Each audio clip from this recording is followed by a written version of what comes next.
Hello, Tyler. How are you today? I am excellent. How are you? Yeah, living the dream out here in New Jersey. We, like always, will wait just a few moments for folks to be able to come into the waiting room. In the meantime, we will, Tyler, whenever you're ready. Yeah, I'm Hit just, the- messing with all of my screens. Yes, understandable. There we go. And Zoom. Let's share that. Okay. Awesome. Okay. I see folks getting into the waiting room, so we will go ahead and get started. So introducing the topic for today for our office hours, supercharge RevOps and sales collaboration for the most fantastic annual planning cycle ever. We don't like hyperbole here. We just say things the way that they are. So some quick introductions here.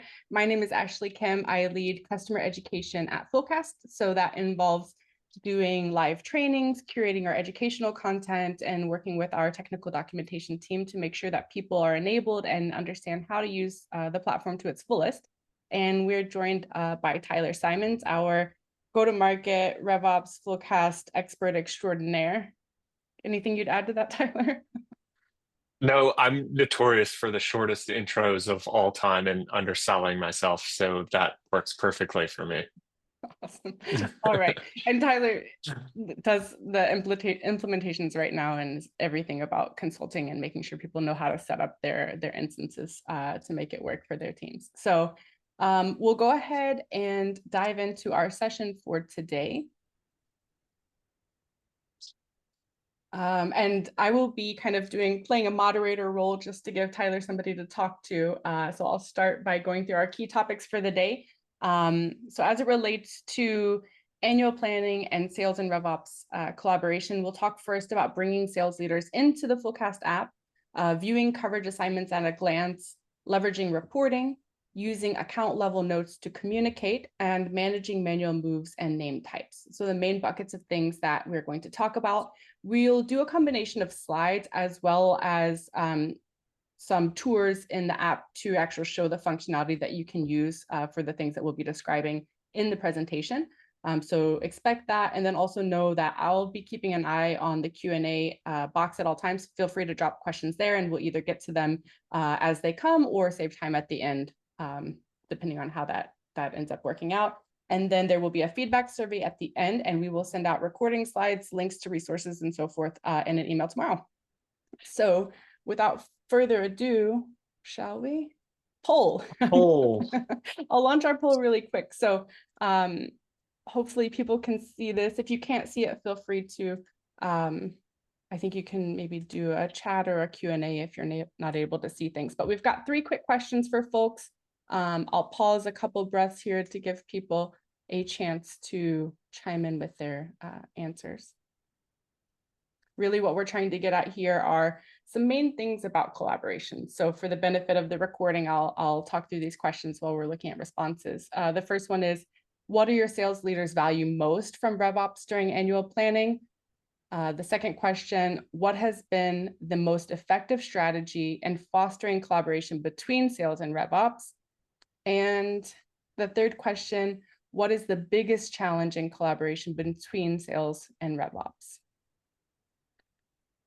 I'll pause just a second. While we're waiting for a couple more responses, Tyler, do you have any strong feelings on any of these? no. Nope. I think a lot of it is going to be for the first one is always the clear, and we'll talk. Actually, it's funny because this is really on the next slide, I think, Yeah, where it's like the transparency piece, right? That's yeah, super important. And that goes to that first one, which is this clear territory plans. What are yeah. the clear rules for it? How did you build those out? Exposing a lot of that is really important for sales leaders. Yes. And I've got some results and I think the audience should be able to see those now, but the results really align with what you said there for Tyler for number 1, overwhelmingly clear territory plans and quota allocation. The second question here about collaboration strategies, Yep. regular cross-functional sync meetings and shared dashboards and data visibility are the top 2, with aligning around common success metrics and goals as the third. And then the biggest challenge in collaboration between RevOps and sales, split here between aligning priorities and timelines and accessing reliable data for decision making. Yeah, the timelines one is always so hard because you can set a timeline in the RevOps side of the house, but you also have to remember that sales leaders are trying to close out Q4. And so it's really hard to balance the here and now execution, let's deliver on year end, while also thinking about next fiscal year. And sometimes those timelines do slip because of that challenge right there. Yeah, talk about moving pieces. Awesome. Thank you everybody for taking time to respond to that. Very interesting insights there. So yeah, let's go ahead and dive in. So I'm gonna lob these up for you, Tyler. I Thank think you. first one here, talking about bringing sales leaders into the app. I think for us, right, it's not a whether, but it's a why and a how. So talk us through some of those things. Yeah, so why is it that you bring sales leaders into the app? One, it was the transparency piece. We saw that in the poll, right? It's being able to collaborate and with sales leaders, deliver a clear territory plan or quota allocation. How did you do this then? So exposing or bringing sales leaders into the app actually exposes or lends itself to more transparency into that process. And also brings in Fullcast as the center source of truth, or the central source of truth for everything that is go-to-market planning. You're not planning in spreadsheets, or sales leaders have spreadsheets, or they're doing things in Salesforce, and go-to-market operations are doing things in Fullcast, but everybody's in a single source of truth. There's a lot of reasons why you do that in Fullcast, avoiding duplicates and missing which version of the spreadsheet do I need to review. Having the most up-to-date information is always there for the Fullcast side of the house. So really important on that piece. The three big considerations for us are timing. When do you bring sales leaders into Fullcast? The discussion with customers a lot of times is also the guardrails. So what do you want them to be able to do and not do? And then how do you enable them? The enablement piece for us is really about what we're going to lay out for you today, right? We're going to talk through all of these things that you're going to want to think through, and you'll want to build an enablement plan. Ashley has put together a wonderful video series on being able to use Fullcast as a sales leader. So those are things that you can leverage to send to your sales leaders before they log into Fullcast for the first time. Timing wise, before we move on to anything else here, timing wise, for me, of course, you're having that conversation with sales leaders about how does the territory look? What are you thinking about in terms of balancing? What are the key metrics that you're looking at in a territory early on? But you really don't need them to come into Fullcast until territories, or that version 1 of territories, have been built and assignments have been made. And the reason for that will become apparent with how we view things, how we move accounts around, the reporting that is available within Fullcast. And so that's kind of where that timing is. We want to give them a place to start and visualize their territory. So that timing piece is really important, to not just have a blank slate, but some structure to work with. So let's do some Fullcast stuff and talk about some permission visibility. And actually, before we do that, we'll just quickly mention SSO. If you're not on SSO today, you should be, because that login experience is amazing in the sense that you just go to your SSO provider, whether that's Okta, Auth0, internal, click a little tile, and you're into Fullcast, versus having to remember a username, password, put in that 6-digit code, because we require that from a security perspective. So SSO is big in really making it easy for sales leaders to log into. Okay, permissions, visibility. So we're looking at our demo environment, and what we see here is our go-to-market structure on the left-hand side. And the first thing that we really want to think about is, what do we want sales leaders to do, to be able to do or not do? So it's that guardrail aspect. And so where we drive that is really the underneath the main plans page in the roles. So you'd come into roles, you typically are going to have multiple roles for the different leadership roles, head of sales, CRO, AVP, RVP, whatever you've got your role titles are, you might have different roles that exist. So as I go into this RVP role here, I'll edit it. And there's a tab for permissions. And this is where you set anybody that gets assigned a this role or this RVP role will be then driven by the permissions that we set here. So what can you do? What can't you do? And by default, everything is set as read only. But I can then say, I want you to be able to edit accounts, move accounts from one territory to another, name them, add notes. I might also want you to be able to adjust the assignment operation, so add people to territories. And I also want you to be able to edit some of the basic balancer chart. And this would probably be my recommendation for a starting point in terms of read write versus just read only. Now I would save this, but that is just the permission aspect. Let's talk a little bit about the visibility. One quick question for you too, Tyler.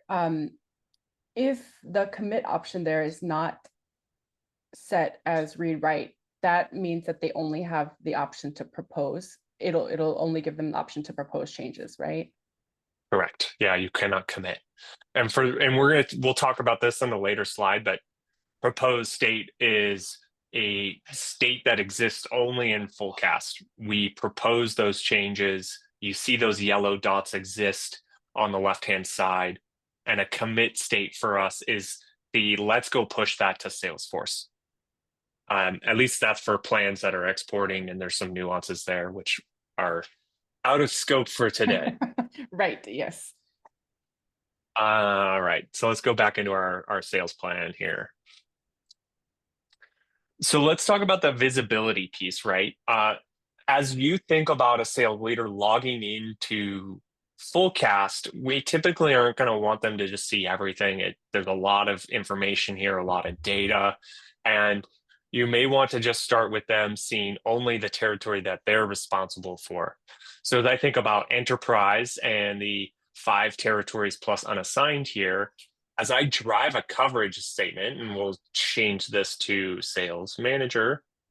As I think about Jonathan, I'm a sales manager. I log into Fullcast. All I'm going to see visibility wise would be enterprise, my 5 territories, and this unassigned node. I will not see anything else that exists here in the go-to-market. And my permissions, so what can I do, what can't I do, are driven by the role. So when we were editing that RVP, we would go look at sales manager.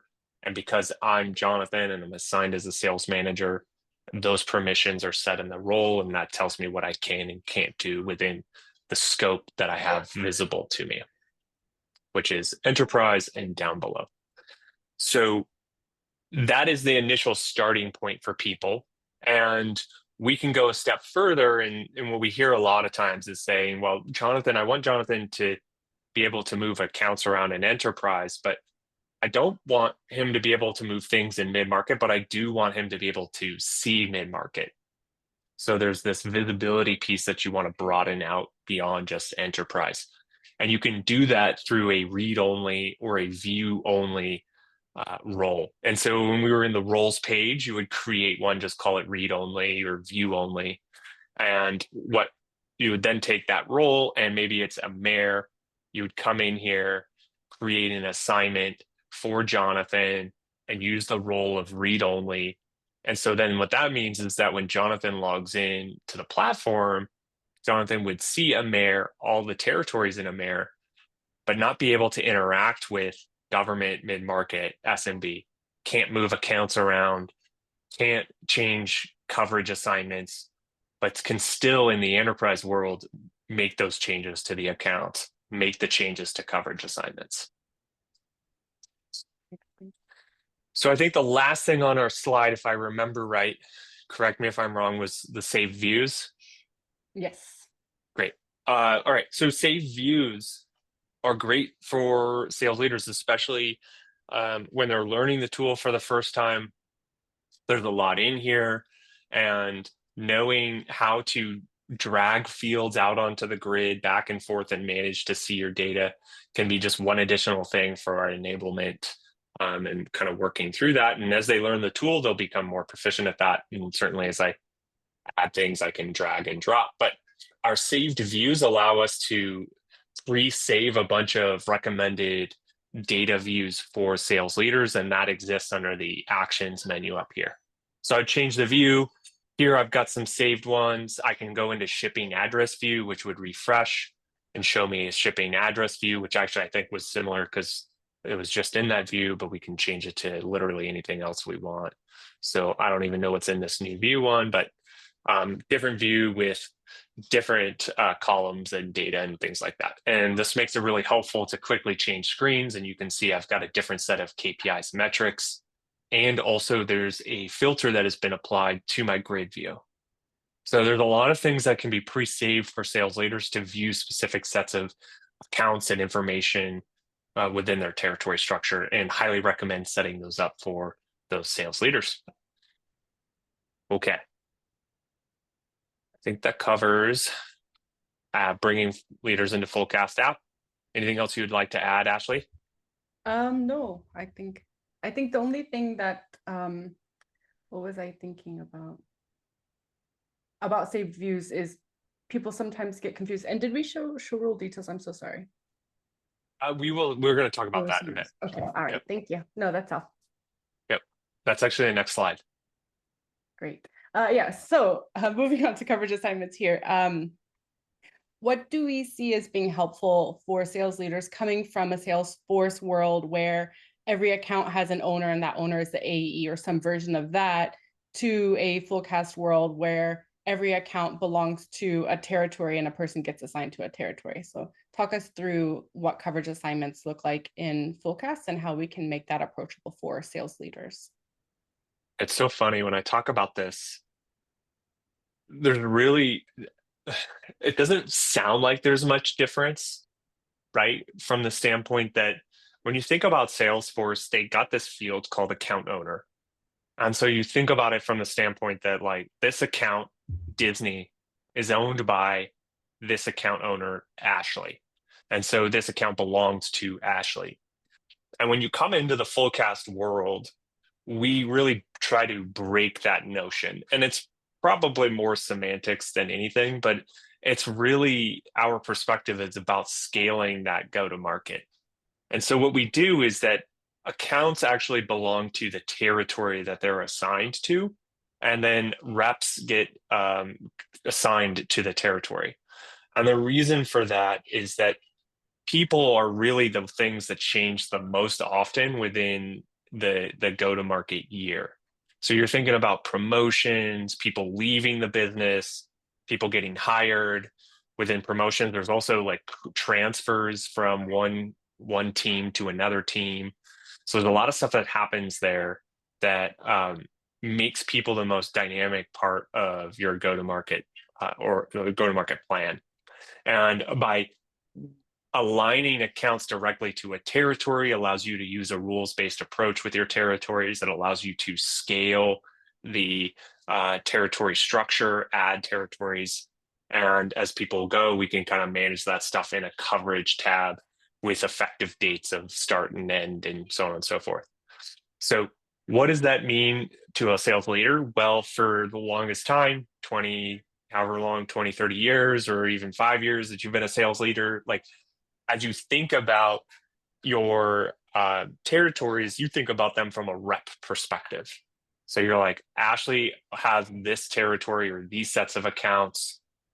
Tyler has these sets of accounts. And we have a thing called the show role details to really help kind of bridge that gap.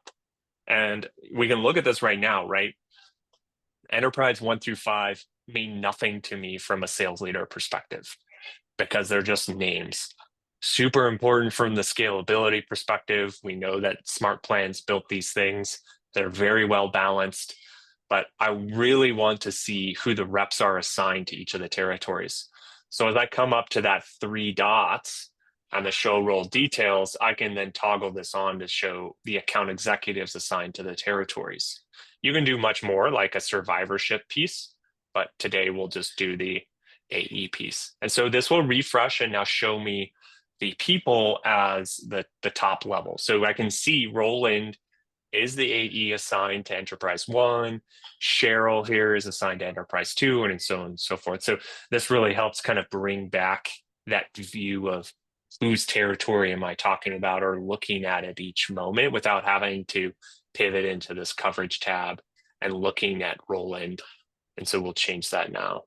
I always stay this filtered because our demo environment has a lot of assignments, and this makes it easier to read. But anyway, so we can see the Roland piece, we can see Cheryl.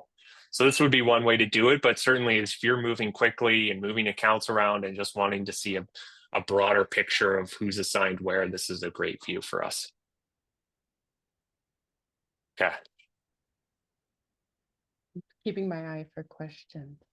I think we're good for now. Yeah. All right. So this slide, I think every organization that we work with, most organizations have a BI tool or have people living and working in Excel and doing reporting there. But we do have reporting built out in Fullcast, and we hear that that's helpful, and we know that that's helpful, I think, for bringing together RevOps, where they're doing all the carving there and surfacing some of the things that they've been working on or thinking through directly in the app to bring leaders in. So walk us through a little bit of how we see sales leaders and RevOps coming together around reporting. We saw this in the poll, right? Reports, dashboards, very top of mind. And this is probably one of our more underutilized feature sets, I think. And there's a lot here that we can leverage to build out dashboards for our sales leaders to use and look at territories and be more data-driven decision making, right? So let's take a look at some of the dashboards at this point. So I'll just kind of bring Fullcast back up, and we'll go into I'm going to stay open here with this tab, and I'm going to duplicate this other tab. So we'll run some double tab action. And we're going to go into the reports tab. This is where our dashboards live. And I think we'll just look at this role-based dashboard here. We'll look at this VP one. And actually, I have more to say. To go back to this, right? We have a bunch of dashboards that we've built out based on role. Now, don't feel like you need to build out a dashboard for every sales leader. I need a CRO dashboard, a VP dashboard, a sales manager dashboard, a CSM dashboard, a dashboard for a mayor, a dashboard for APAC. Because the way that dashboarding works is it works within scope and it scales with your org.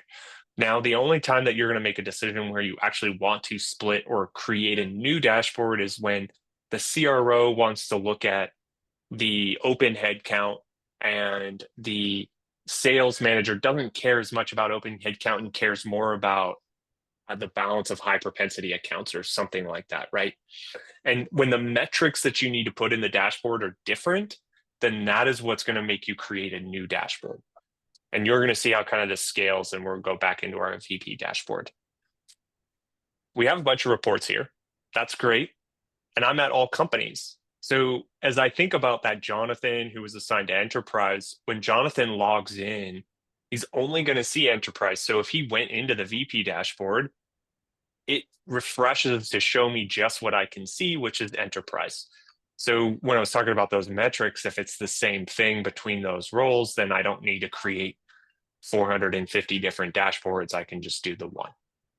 And so I'm looking at things, right? Like having your dashboards reflect to align with whatever node you're looking at I think it's very amazing. But I mean, I guess I don't. Well, I think a lot of times you always are trying to build specific reports for a segment, a theater or super region or different lines of leadership.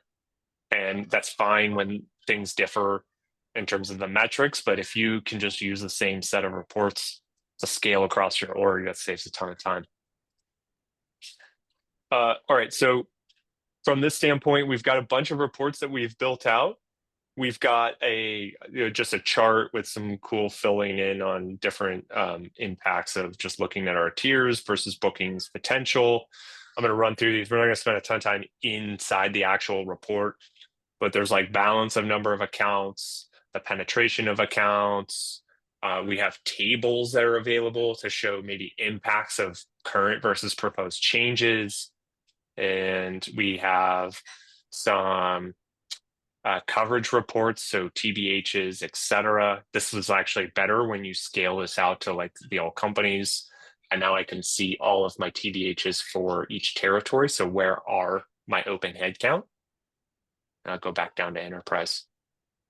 So there's a couple of other things here. We've got one that we just added not too long ago as it relates to this. And we're going to talk about some of the report types that are available. But the dashboards are great. They all have a specific link. So as you think about enablement and dropping specific links into any of your training materials, you can do that, and they can select that and go right into the dashboard after they've authenticated into Fullcast. So we're going to talk about some of those reports, and I'm going to come back to. Oh, there's actually one other thing too with this is that you can, resize all your reports to make it look the way you want it to. And when you create a dashboard, turn off allow personalization. So that means sales leaders only need to just log in and view. They don't need to come in and manipulate the tiles or anything like that. It's all about the data and not about making it look perfect for them because you've already done that. Okay, so reports. There's kind of the 5 key reports that we would build and add to a dashboard. The first one, which I always say is the starting point for a lot of things, is this GTM report. This GTM chart, and you can see the data here that's available to us, is your classic, I want to see the balance of the, balance of the accounts or the territories on a set of metrics. And these are all the metrics we've built out in our instance. I can plot tier A on here. We can do up to 5. And this would just show me the balance of whatever measures are across the next level territories here.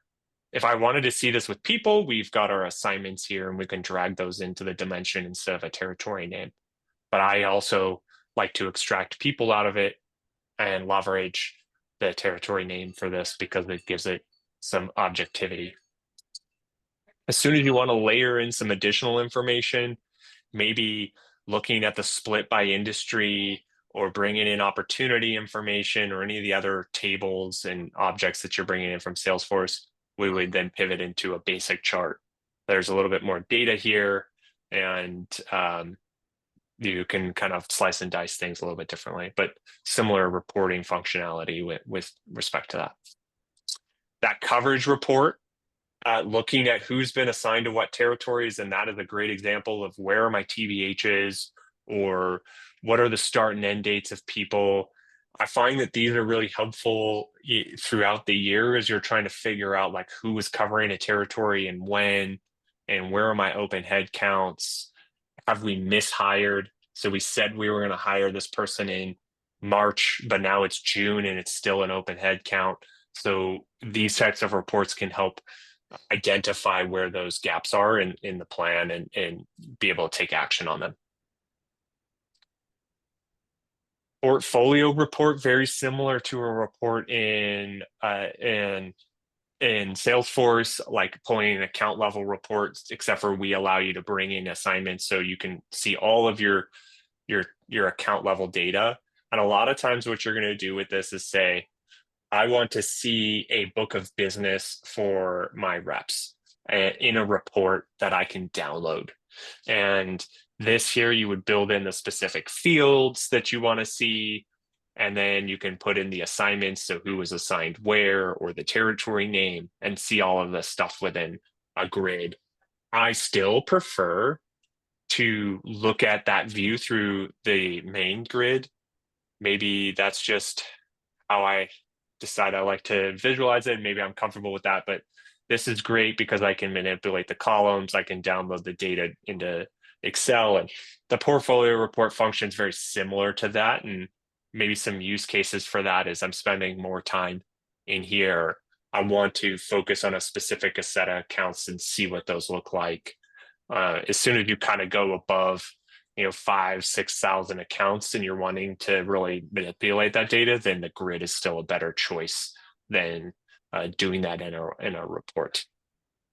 So it sounds like you're saying also like you could potentially just have a portfolio view, for example, that you pull in here and you're searching or going through the hierarchy there to see who you want, for example, or what territory you want. Yeah, exactly. The other thing that was on there, you can download any of these things. So if they wanted to download a PNG or a picture of this, you could do it here. The tables all download into Excel. So you can take that, manipulate the data further if you wanted to. So all of these things are exportable, if you will. There's a lot of other bells and whistly things that we have some notes on elsewhere that we can share as well for people who want to get more into the weeds on the functionality there within the reports. Yeah, I think that the big things are, you've got those 5 main reports. Majority of the time, you're going to do that GTM report type, and you're going to build out the balance, and that's what you're going to talk about. Sometimes you're going to go into basic chart, and the reason for that, for me, the most common example would be, I want to see an industry mix of each of the territories. So show me the stack of industries across my enterprise 1 through 5. And the disruption report, which I actually forgot, Ashley. I was going to say that at the end. Yeah, I was going to say that at the end, give you a chance to go through, make sure I supposed to wasn't keep me blacking out. honest. Yeah, sorry. I was ready. The disruption report, which is one of these things that I just kind of forgotten about recently, and then I discovered it for a recent customer, and I was just like, oh, this is the best. And it looks simple. There's not much here, but what we do here is we are really just comparing data. And what I would use this as is dragging things like ownership. So in this case, this is our demo environment. We're calling it ownership, but you would probably call this account owner field. And you would put that in the current view. And then you would take your territory, dimension, employee name. We're going to want to put the account executive. Where is that? There we are. Make sure the dates are all correct. And then the metrics. And so what this will tell me is the impact of the changes that I'm proposing. So how many accounts is a person losing? And in this case, like I said, the ownership thing is wonky here, but you would see like Arlen, if Arlen owned accounts, we would see this in the current. And then here's the proposal of the new number of Tier A accounts and the difference that exists. So big ones would be impact to open pipeline, impact to your high propensity to buy accounts, numbers of accounts, customers, whatever that is that you're thinking about. And this is really a key determination in terms of, do you feel comfortable with where we're headed? Do we need to make adjustments to those territories? Because, Arlen, who has been with the company for 8 years, is losing 45,000 accounts, which we know we need to do, but is that too many at one given time? And do we need to make adjustments from there? So disruption report. Yeah, go ahead. I was just going to clarify. So because of the state of our current environment, we're not seeing that column of current populate because the change state, but people would say like current is whatever's in Salesforce in terms of the current account owner. We're in Fullcast land doing things and that shows up as proposed, and that's where you can get the contrast there.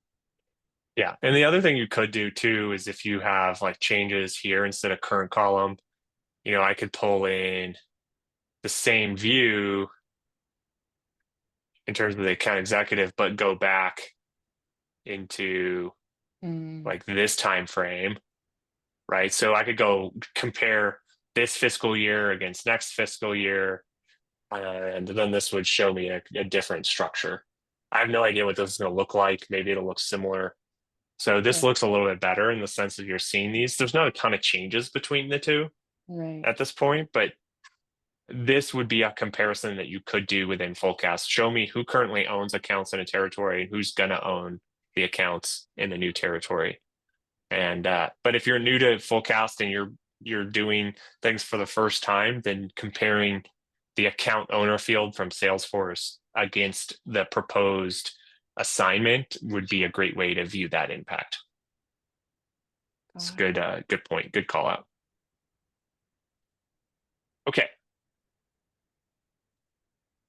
Is there any questions that we covered a lot? There's a lot of report or a lot of documentation on reporting, and we're not going to go into details on too much on the reporting, but did anybody have any specific questions they want to call out before we move on? Because the rest of this will go pretty quick. Yeah, I did get, there's one question here, unrelated question, probably not unrelated, but in the account grid, the account names were blue and underlined. Does clicking on that reveal all the account fields? Ooh, this is an exciting one. I like this feature. Because people don't always It understand that this feature is there. it does.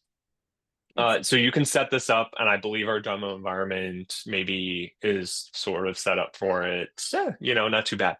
So yeah, you set up all these like where we have like metrics, family, notes, status, firmographics. This is all configurable in your tenant settings, and this is what gets displayed as well as the account family. So in this case, we've got PetSmart, and we can look at the corporate family for PetSmart. This is the account that we currently were clicked into. All this data is configurable in terms of the columns that you add out and visualize for a lot of this stuff here. And you can put metrics and things up here as well.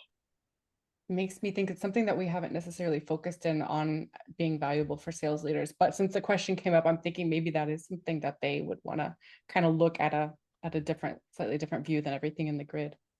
But this is a great way. I mean, this is a very similar to the account view in Right. Salesforce. Right. And that might be the nice connection that makes it feel more homey. Yep. Great question.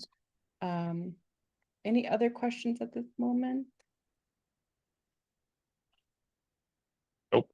All right. Next. Yep. So notes, we have the ability in the app to use notes. I know there are probably some considerations that are helpful for people to know to understand that functionality before they dive straight in, so they figure out how they want to use it. So walk us through that, Tyler. Sure. Back to Fullcast. Notes. So notes feature is at an account level only, and you can select one or multiple accounts, doesn't really matter. And once you do, you'll see a notes button here, and you can add notes like this. Should be strategic. You can also make proposed data changes. This doesn't export anywhere, so we don't push it back to Salesforce today.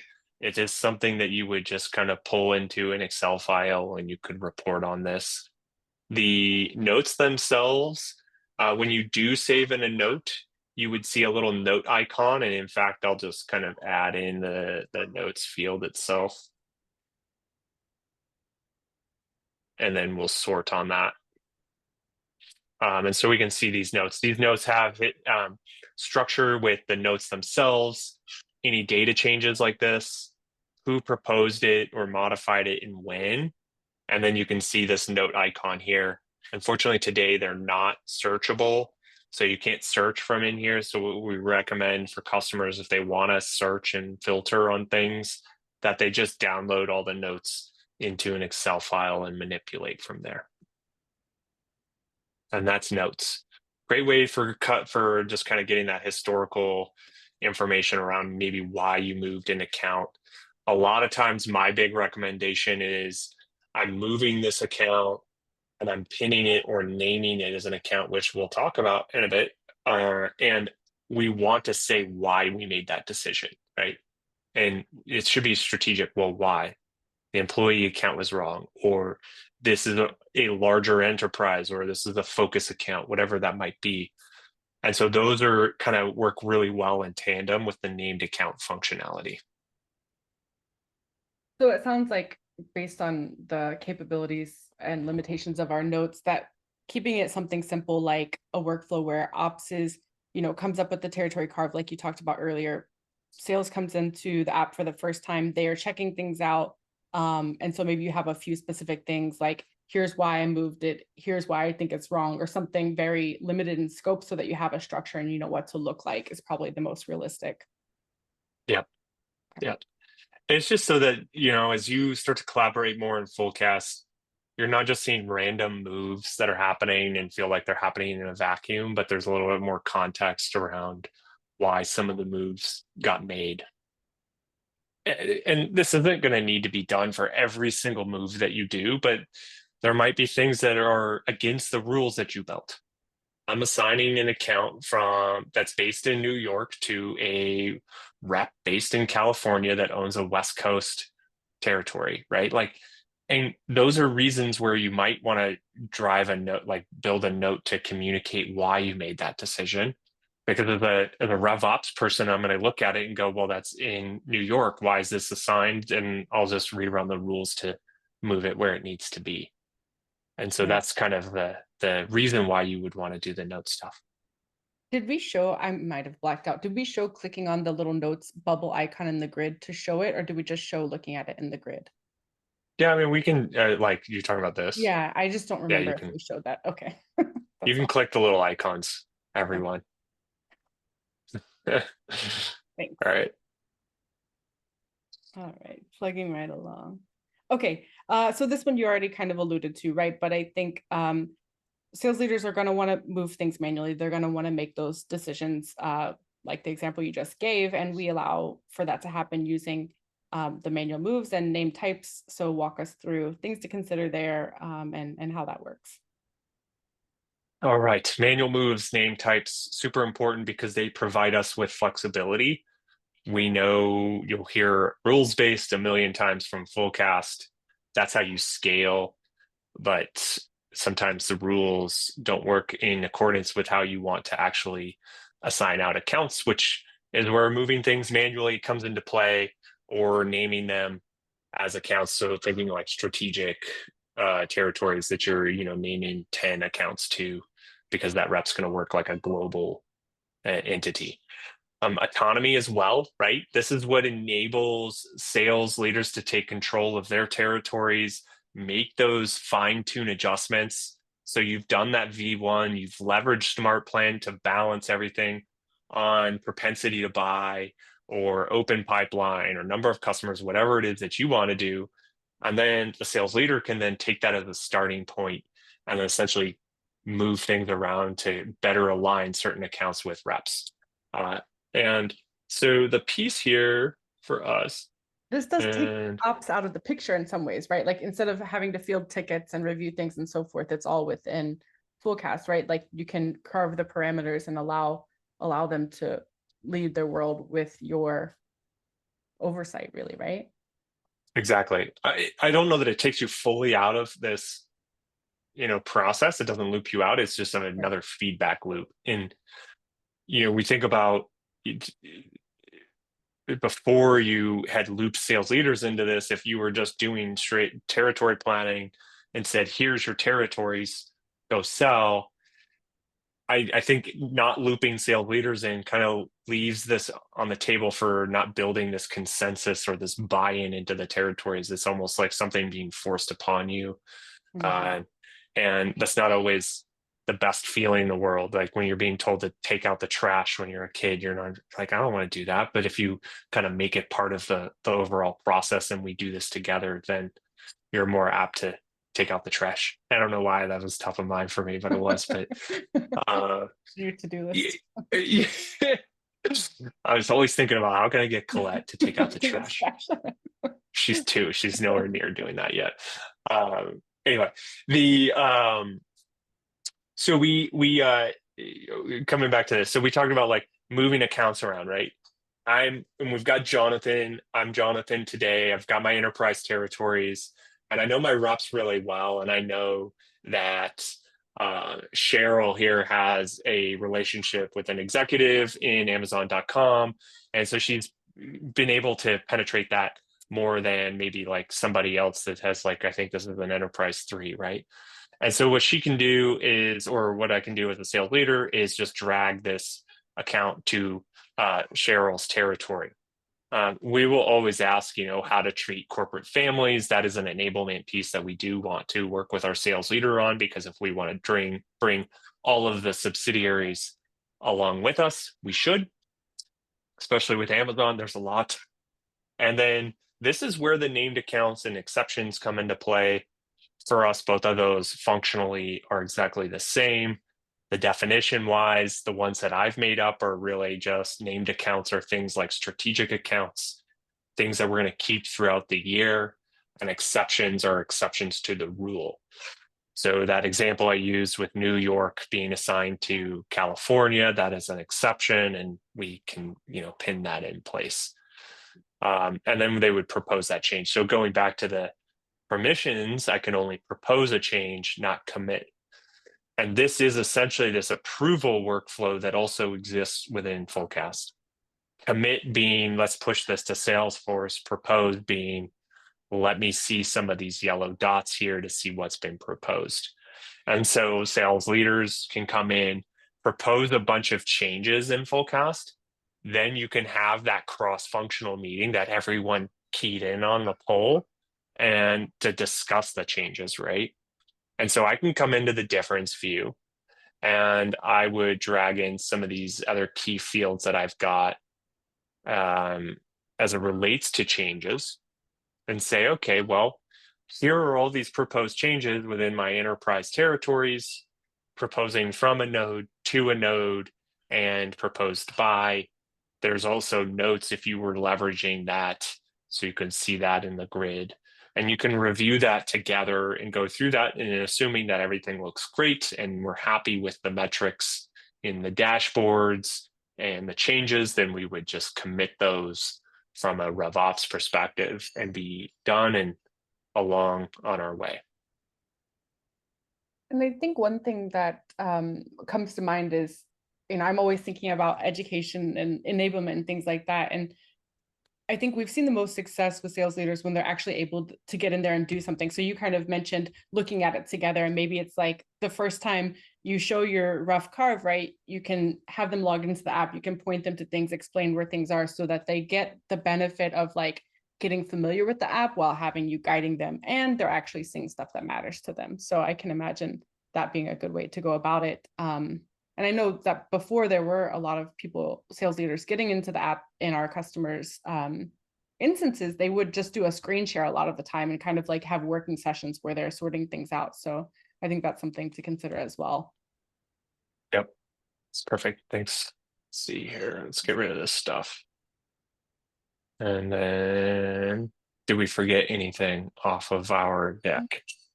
No, we did propose and commit. I think the thing that I, to be honest, struggle with is understanding a state where like we don't have, like we've paused an export, for example, right? We're in full planning mode. We're not, for whatever reason, export. So when I commit something, in my mind, like that's always kind of a gray area. But maybe that's just me. Like I'm committing, I'm not pushing tomorrow, so it's not going to be in Salesforce, but it's like this, to me, it's like this kind of, it's like a, what's the word for that? Purgatory.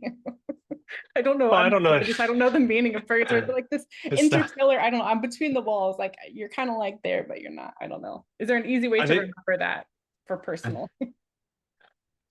Purgatory. I think a lot of people here on the call know that you have multiple plans, and typically especially if you've been a customer for multiple years, you're going to be spinning up a new plan for your next fiscal year. That plan's not going to be pushing to Salesforce. So your proposals and commits are more just about approvals of things and not really about pushing to Salesforce. Whereas as soon as you turn that plan on for exporting, then that commit is actually a push to Salesforce. And you're still going to use the propose and commit from an approval workflow in your next fiscal planning. And ultimately, when you do go live with the next plan, you want everything committed. You don't want to see any yellow dots on that left-hand side at all when you push the button for that first export. I don't think they're in purgatory. I think it's like a proposed change versus locked, right? I like locked. And then, yeah, there you go. Okay. Right. Awesome. Yeah, I think we got it. Wrap up. Is that it? That was Yeah, seriously it? yeah, that's it. Oh, That's it. okay. Yeah. These are appendix. We'll add things to that later. Yeah. Ignore that part. So like I missed something. I did. Okay. All right. I Anyway, don't think so. Yeah, we continue. did it. Yeah. So wrap up. Thanks everybody for coming. I'm going to launch a poll very quickly. If you have 2 seconds just to answer these little questions here as we look to continue to make these sessions both some amount of presentation with some ideas and best practices, as well as showing you real tangible things that you can do in the app itself. We're always looking to improve the format. So love to get folks' feedback in the survey that I just launched. And I'll also mention that we will send the recording of the session. Feel free to share with friends and colleagues, and as well as we can share the deck and a list of links to things that we specifically referenced during the call. That is all from me. We'll just sit here for Questions. Yeah, questions. That's right. We'll just sit in silence. We can do that too. We can have a competition to be this lady.